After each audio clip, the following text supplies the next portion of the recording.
আমরা অনেকভাবেই গাজরের হালুয়া বানিয়ে থাকি, কিন্তু গাজরের এই পায়েস খেতে যেন অসাধারণ। আসসালামু আলাইকুম, আফরিন কুকিং লাইফস্টাইল থেকে বলছি। বরাবরের মতোই হাজির হলাম দুধ গাজরের পায়েস রেসিপি নিয়ে। প্রথমে নিয়ে নিচ্ছি 250 গ্রাম গাজর, সাথে লাগবে পোলাওয়ের চাল প্রায় 3 টেবিল চামচ, তার সাথে দিয়ে দেব প্রায় 20 থেকে 30টার মতো কাজু বাদাম। এখন চালটাকে ভালো করে ধুয়ে বাদাম আর চালটাকে একটু ব্লেন্ড করে নেব। আচ্ছা, ব্লেন্ডটা কিভাবে করবেন জেনে নিন। একেবারে মিহি করা যাবে না, কিছুটা দানাযুক্ত রাখতে হবে। আর গাজরটাকে খোসা ছাড়িয়ে একটা গ্রেটারের সাহায্যে গ্রেট করে নিচ্ছি। এখন মূল প্রসেসে যাওয়া যাক।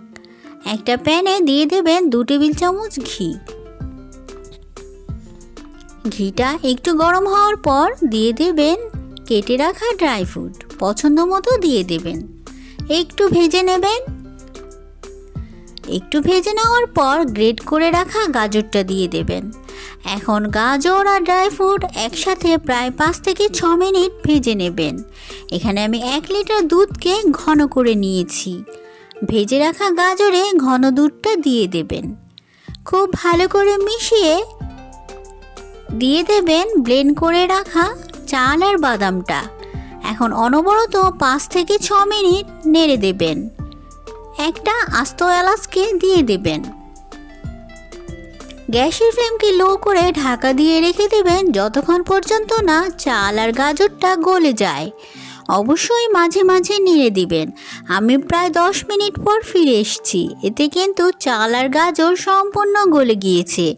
1/2 কাপ চিনি দিয়ে দিচ্ছি, সাথে 1/2 কাপ গুঁড়ো দুধ।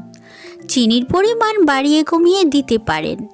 কিছুটা জাফরানকে দুধে ভিজিয়ে রেখেছিলাম, সেটা দিয়ে দিচ্ছি।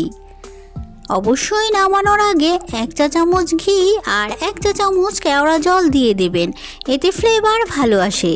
তৈরি আমার দুধ গাজরের পায়েস। যদি সহজ রেসিপিতে এই মজাদার দুধ গাজরের পায়েস ভালো লেগেছে, অবশ্যই বাড়িতে বানিয়ে নেবেন। একটু জাফরান আর পেস্তা দিয়ে সাজিয়ে দিচ্ছি। ভিডিও ভালো লাগলে একটা লাইক দিয়ে দেবেন। চ্যানেলে নতুন হলে চাইলে সাবস্ক্রাইব করে পাশে থেকে যেতে পারেন। সবাই খুব ভালো থাকবেন। আল্লাহ হাফিজ।